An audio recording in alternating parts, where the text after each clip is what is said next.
examples of like headlines that were going around about literally our beloved CEO. Like everyone, if I could speak for everyone, you know, loved and adored this guy. He made us feel so proud to work for the company. And he had an accident, and accidents happen. And I am not trying to freak anyone out at all, but instead, you know, when we go through this presentation, I just want you to allow yourself to think a little bit more broadly than that of someone who is abled, if you are abled. So this poor guy apparently was like getting water in the middle of the night, you know, he's thirsty in the middle of the night, and he was staying upstairs, wooden steps, the kitchen's downstairs. He goes to walk downstairs, he trips, drops the glass, and then he falls, and like awful. He survives. And he would say these things like, you know, my accident changed my life for the better, and it strengthened some of the other senses, you know, that he has, fortunately, that he's able to rely on. But it was just the kind of thing that it's like, stuff happens to anyone.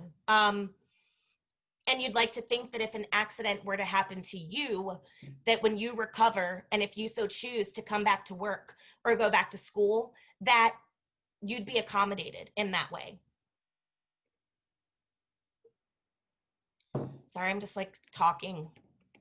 So ever since then, in my time at SAP, I could say my head's been in the clouds. And that's my little funny, cheesy play on words. But what you're looking at here is the logos of the top 10 software as a service providers for businesses. So that's the space that I'm in, that SAP's in. Now, I have some interesting facts to share with you, and let me just post them up to make sure I have them correct. So think about this. These companies that you're looking at here power the world's technology, like world.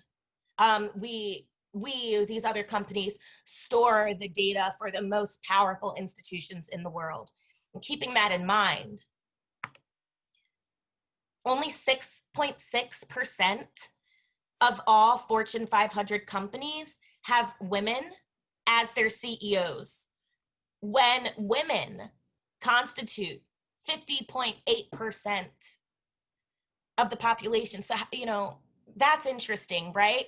We have all of these available and ready and qualified individuals, yet obviously the opportunities aren't arising. And yes, it's 2020. Or there are only 5 African-American CEOs on the Fortune 500 list. That's 1%. And I'm telling you this because companies now are caring about this more than ever. They're recognizing that you can see an increase in profit margin just from having a diverse workforce. Having diverse people, not who just lead the company, but that create the technology, are the ways that we can ensure that tech is going to be inclusive for all. Because, one second. Because if we have people from diverse backgrounds creating the code for the technology that millions of people are supposed to rely on, well, in that case, we can feel a little bit confident that at least diverse perspectives are being included.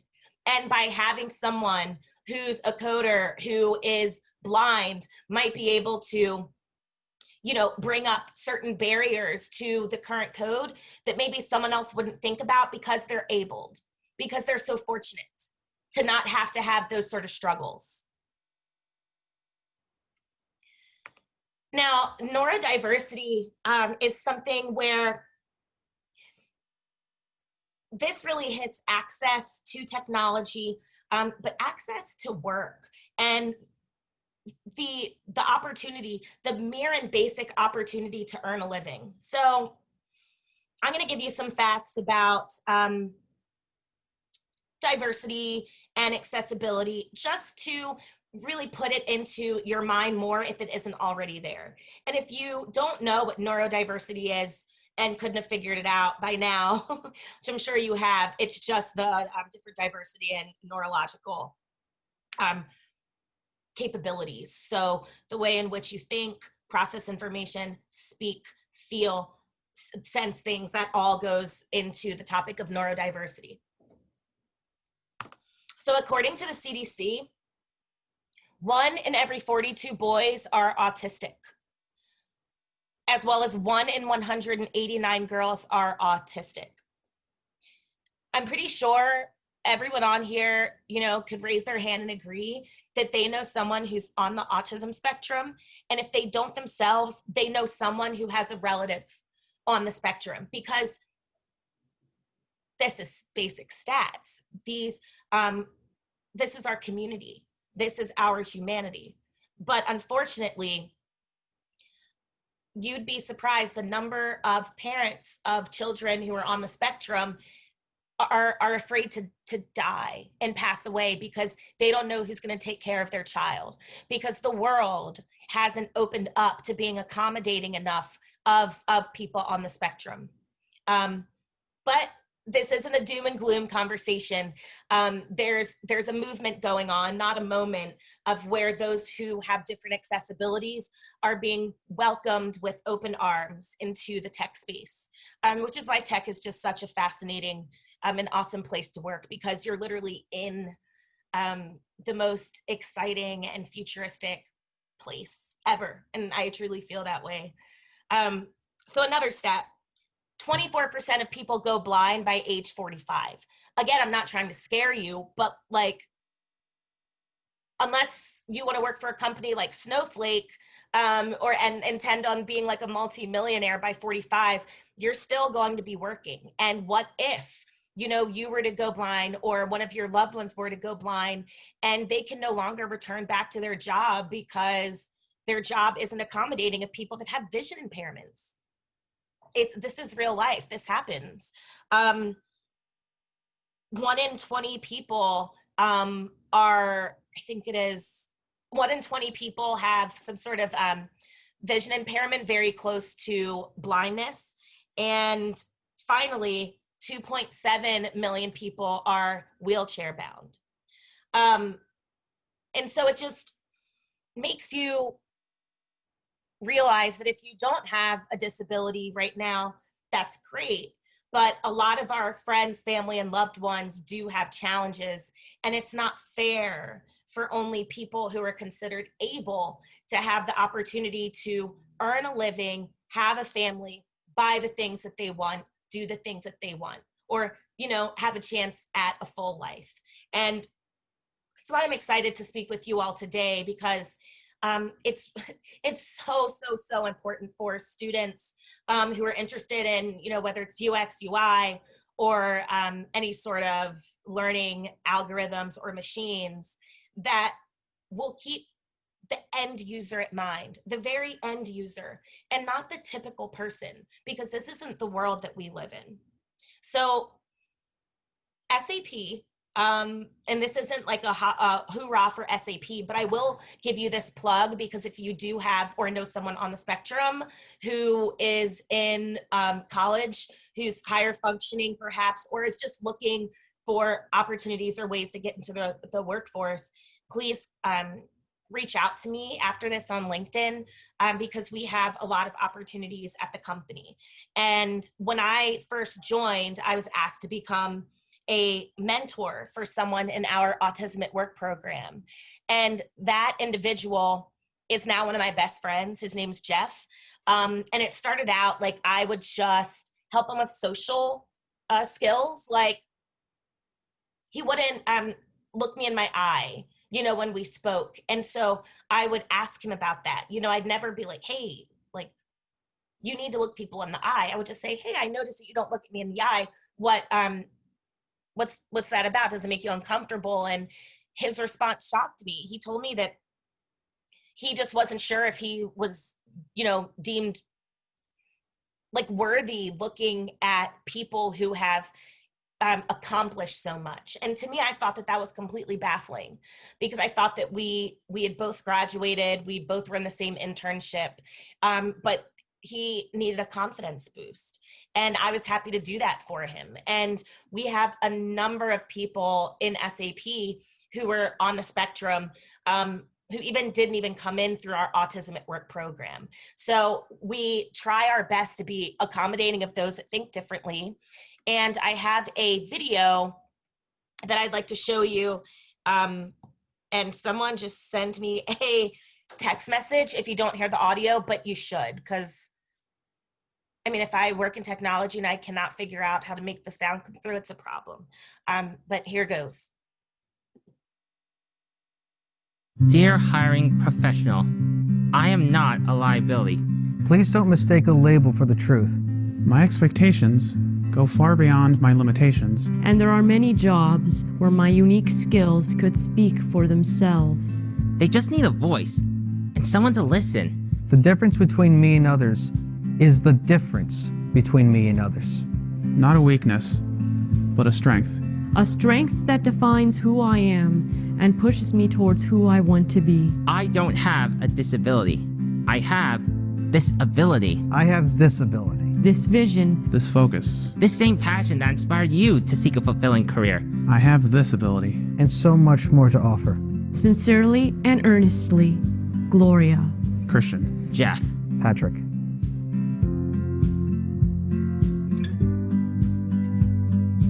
Okay, I really hope you guys heard that. But all of those people in that video are my friends, and Jeff is actually the one that is my really close friend. We met because I was his mentor, but it is possible to use your incredible mind and intelligence and education to really make a difference in people's lives. And I'm not like trying to beg you, right? Like you deserve to choose what it is that you want to do with your career. But I just wanted to give you some perspective, of what the type of work you could potentially do, how it could affect people. And one of the last things I'll end with is when we think about accessible technology. So a lot of these should seem pretty similar to you, voice powered, multi-line braille. I mean, I don't know about you, but I go into so many places where I don't even see braille. I mean, do you? Feel free, put it in the chat or something, or let me know. But I'm not seeing it as often. I'm not seeing it in Target or TJ Maxx or anything like that. Of course, there's 3D printing and imaging, which is awesome, right? Behavioral-based learning algorithms, which is the future, and then screen readers and things like that. But there's a few stories of people that I've just learned over time. So when I look at voice-powered, I want you to imagine, right, that you're someone that had some sort of freak accident, and you go blind. But you're able to snap back once you're able to get out of the hospital. You're willing to get back to working and all that stuff.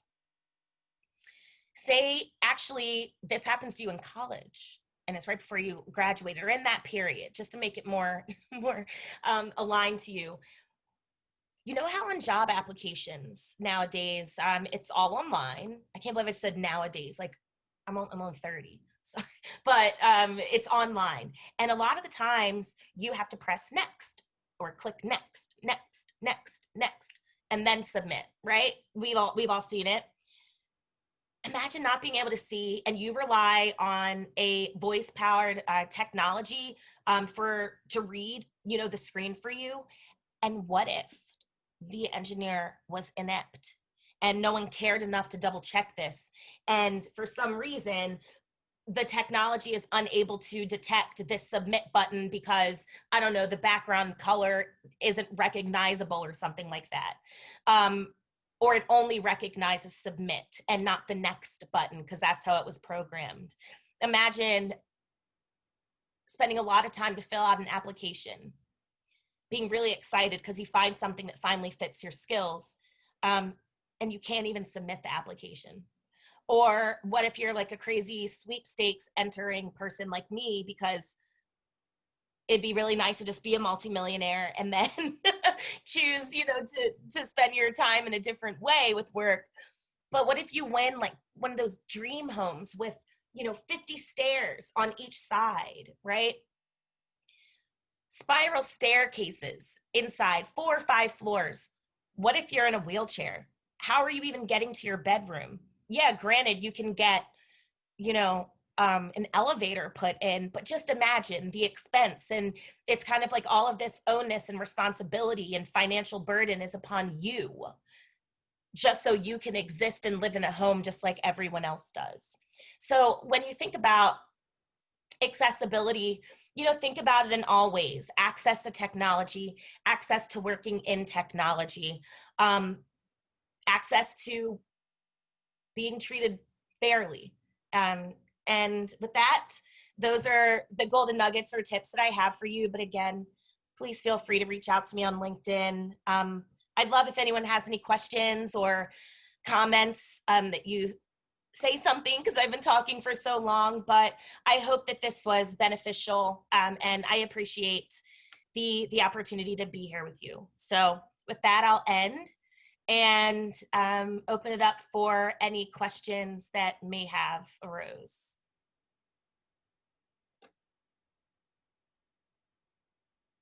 All right. Thank you so much, Tatiana, for your wonderful talk. Before we go into the Q&A portion, I wanted to make a very quick announcement with regards to the Reflections Projections Conference. So for those of you who don't already know, we are currently, we are going to be sending out a attendance form with a code that I will be putting in the chat. We will be using responses from this form to pick winners for our Grubhub gift card giveaway. So make sure that you're not sending this code to your friends. I'm going to be putting the link as well as the code in the chat right now. And now that that's out of the way, I would just like to remind everybody to submit your questions either in the chat or through the Q&A, or if you would like to raise your hand, I would be able to give you permission to speak. And Shagun and Tatiana, would you guys like to take it away? Yeah, thank you so much. If anybody has questions, please post them in the chat, or raise your hand like Melissa said, or even put them in the Q&A section of the webinar. But yeah, I just want to open up the floor for questions, and I'm sure Tatiana would love to have a discussion with you as well.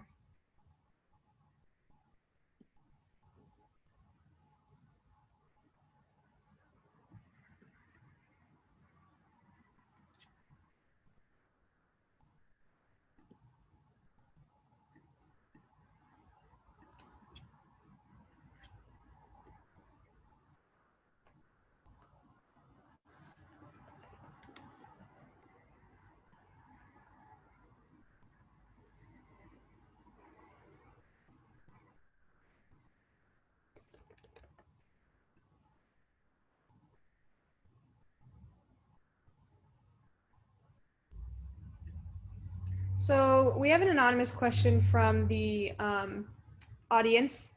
Tatiana, what do you think is the most important issue related to diversity and inclusion that you think large companies like SAP need to focus on first? Oh, that's a good question, and thank you for whoever asked that. So in my opinion, I think it's really important to level the playing field from a diverse perspective, meaning, more women, more people of color, more inclusion from all sides, people who are autistic, people who are LGBTQ plus, people, like all people. I think a lot of companies have the goal for having their workforce reflect the population of their society or the communities and where they work. And so I think that that's something that's most important, is just hiring and getting as many diverse people in the workforce as possible, because the more diverse people you have, and diverse in anything, it could be, again, like where you grew up, anything, that makes most business sense. Awesome, thank you so much. So we have another person who wanted your thoughts on something.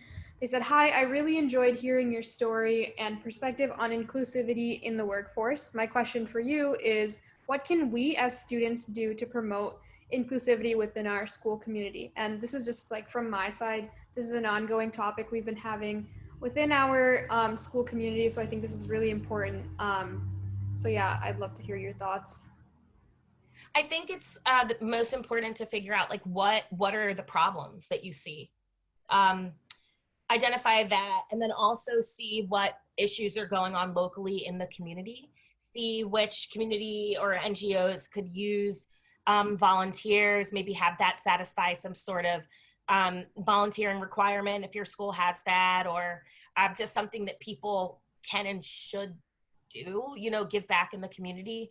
So I'd say that, like, first, like, figure out like what is it that you want to address and make that very clear. And it doesn't have to be a million things. It can be very targeted, you know, at once, and then start reaching out to the community to see how you can help.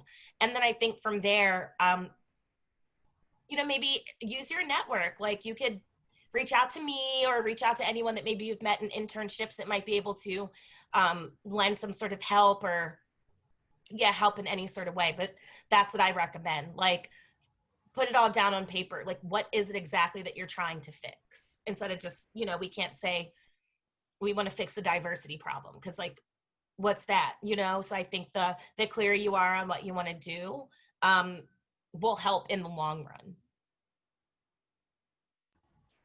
Yeah, thank you so much for that. Do you have any tips for keeping accessibility at the forefront when beginning a project or design? Yeah. So like, Google's your friend. I mean, Google like a lot of things of how to ensure that my project is accessible. Like, there's a few oopsies that I did. Like, you know, I tried to keep it more of the black and white, but I didn't have closed captions enabled on the video I shared. I don't know if I asked if captions would be shown during this talk. So things like that. It's hard to remember, but if you keep a list, so color, you know, look out for those design no-nos. There are some big red flags. Look out for that. Anything that's going to have audio, closed captioning, and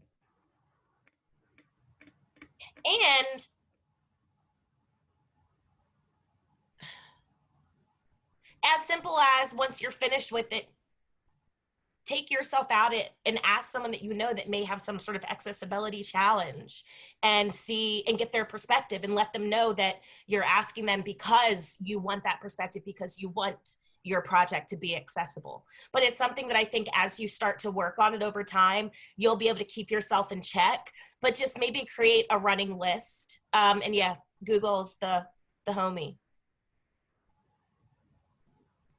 Yeah, thank you again. So another question, do you see your work being easily accepted throughout the company, or have you had any pushback, and how did you deal with that if you did? I'm sorry, can you repeat the question? Yeah, no worries.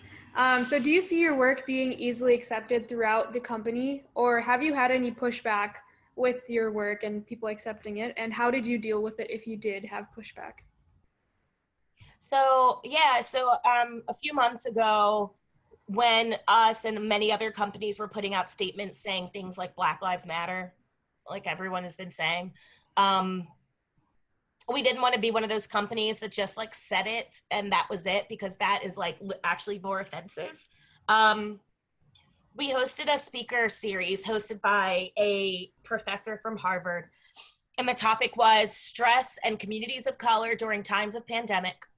And we spoke about the ways, obviously, that the pandemic has implications for marginalized groups or people that are affected by systemic disadvantages and racism in the United States. And there was a troll who actually didn't even care to be anonymous. You can have the option to be anonymous, of course, when you post comments. But he was just awful. Like, he was saying things like, well, how many of these people, like these Black people that you're talking about, even have fathers? You know, a lot of this is their problem. We need to just lock them all up, you know, things like that. And it's one of those things like, it's really shocking and sad and heartbreaking to see it work because you're used to seeing that online. But we decided to censor that guy, period. So we removed him because he was being incredibly distracting for the audience members. He was triggering people emotionally. People weren't able to focus. People were having negative emotional reactions to the horrible things that were being said, and we decided to silence him. Trolls like an audience. So squash the troll.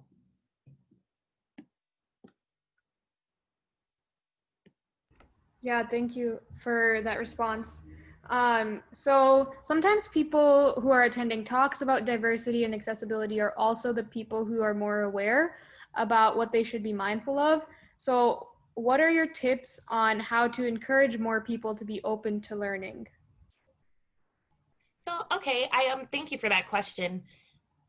For me, I like to go the route of storytelling. As you could see, you know, I can make a point all I want, but if I can back it up by with some sort of research, or if I can back it up with stories of actual real people that are affected, I think that that sort of softens the resolve that some people may have, because some people are oftentimes just like, oh my God, we're going to talk about this again. Like, I'm so over it. I'm so sick of it. Like, I don't care. But it's hard for people to say that when they're actually seeing and hearing someone's actual story. And what I would do is maybe use icebreakers and different things, maybe to open up the conversation. And then anytime you want to get people to be open to something, I just recommend making it very clear from the beginning what is it for them. So, you know, you should attend this because you will learn ABC, or you will be certified in blank, which you can put on your LinkedIn, or you will, because people are selfish. So putting it in a different way, still keep the angle that you want as a desired outcome, but think about it differently. Not everyone is as passionate as you are, but it's not saying that people are heartless. Sometimes you just have to try different methods for people to connect with what you're saying. And again, it's hard for people to ignore a true story. And yeah, you can also reach out to me if you'd like to talk about that further. I'm happy to. Thank you so much. So how can you get involved in D&I and contribute to those efforts when you're still a student? Those efforts. So yeah, I wish I could like ask that person a question back. Because I'm trying to understand, like, what is it that you're trying to do that perhaps you feel like you cannot do now? You know, how I don't really see being a student being limiting in any way. So I don't know if it's changing the mindset of how you view what you can offer as a student, but my God, it's the best way. I think, oh, write stuff. If there's anything that you're passionate about, you can start it as simple tweets. You can just write things down, make blogs. You can create a faceless social media account that is only about championing social justice for a certain thing. And maybe you don't have your name or face because it's not about you. It's about the movement. But it's a way that you can get what you think is important in your mind out. And more than likely, you're going to find a number of other people that feel the same way. Like, utilize hashtags, utilize different things to sort of generate your own base. And then from that, the people that are like-minded with you, link with them and say, okay, what do we really want to do here? Also, looking at internships. I mean, if anyone's interested in a internship at SAP and D&I, hit me up. You know, things like that. And even if it's not just SAP, I do know a lot of people in other companies in the space. So that's something potentially. I know that we have an accessibility team who is like dying to get more product testers, because we've acquired a lot of companies, and those companies that we acquire didn't even think about accessibility when they were creating the code. And so we now have a team of people that have to break down 6 different companies' code, module by module, to edit and amend and include features for accessibility. So like, there is work out there if you want to work in it. I think that is a great segue into another question we got from Joanna. Could you talk a little bit more about the ways we can use CS to assist the disabled or handicapped community?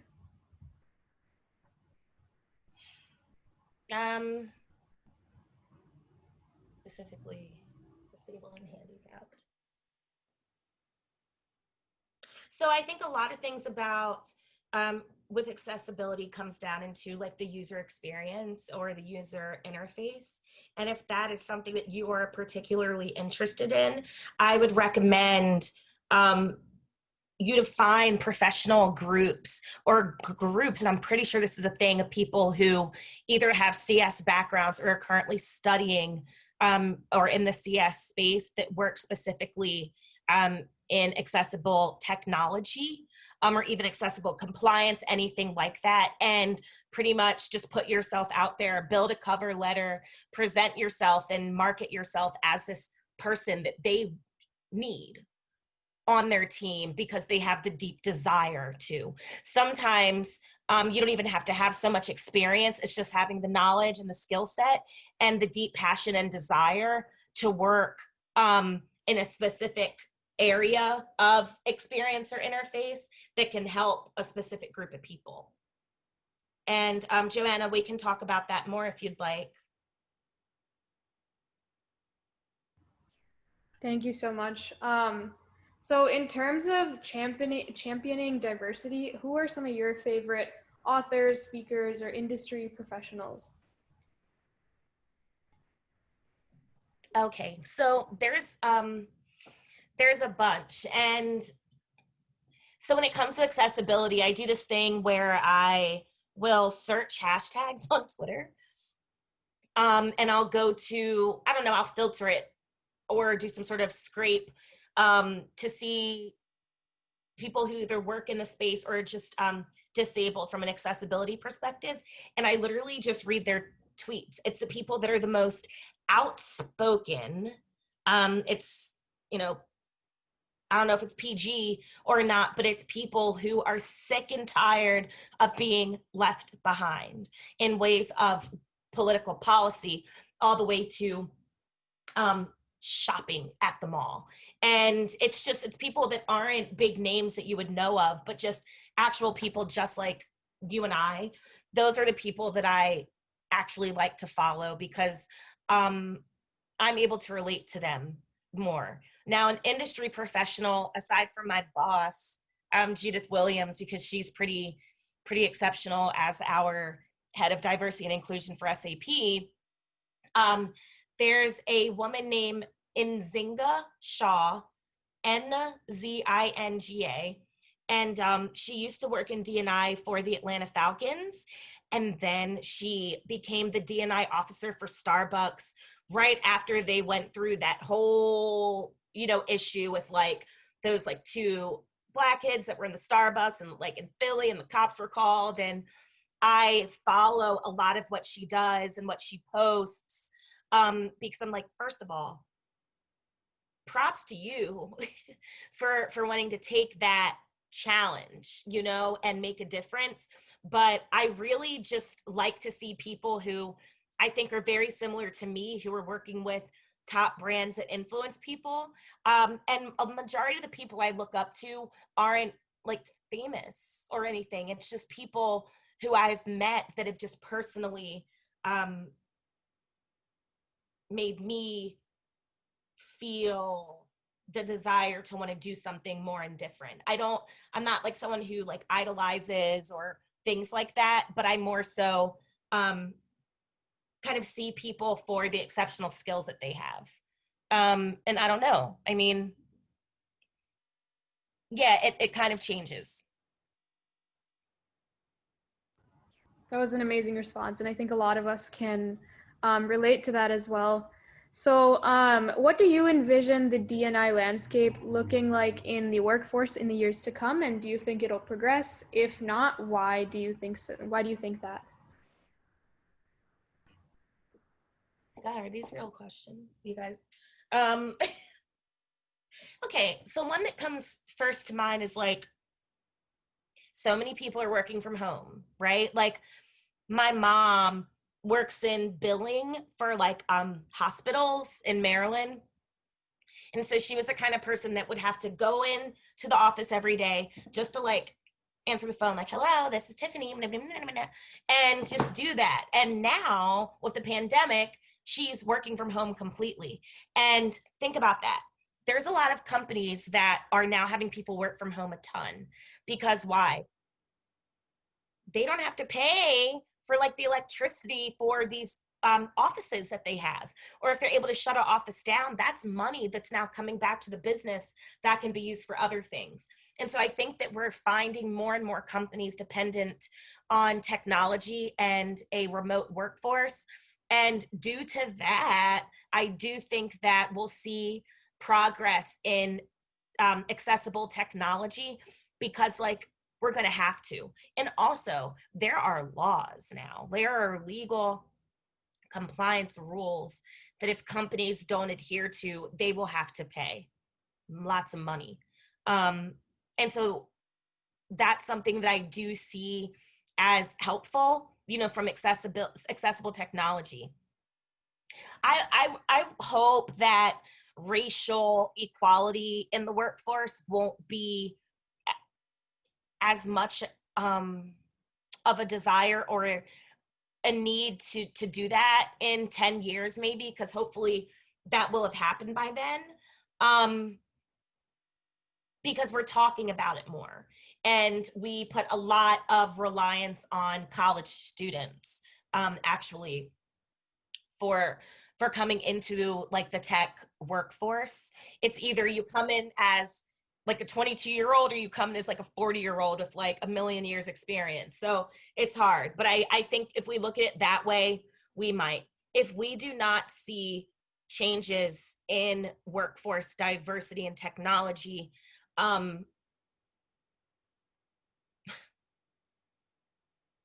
it I don't even want to imagine that happening, just because it would kind of put us back like 10, 20 plus years. And I really don't even want to let myself imagine that, honestly.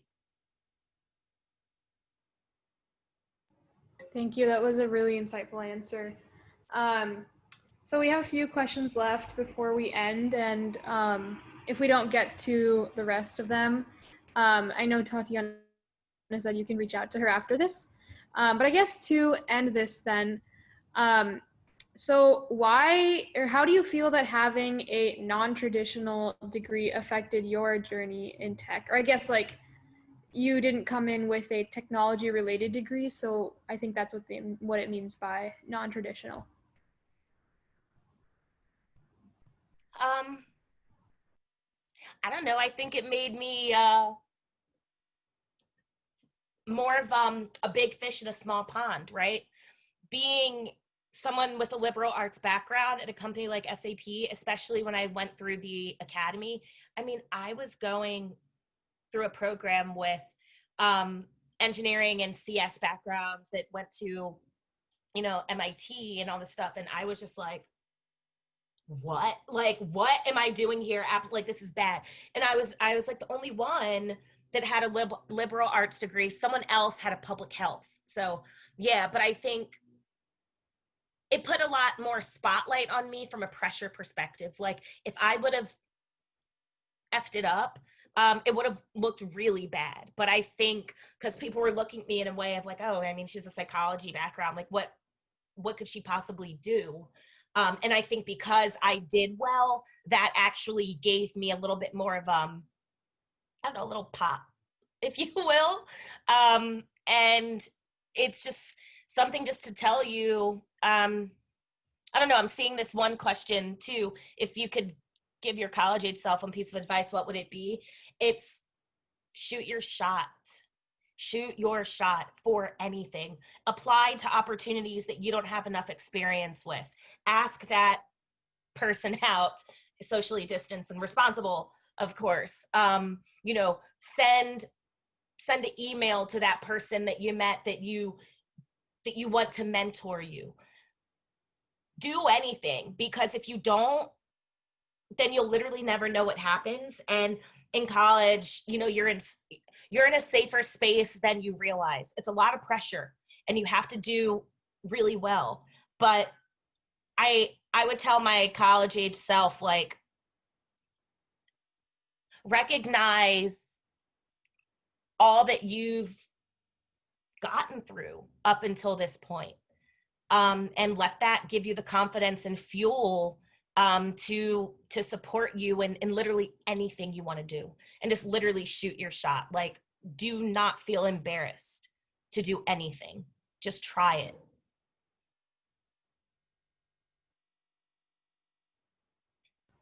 Thank you so much, Tatiana. That was really wonderful.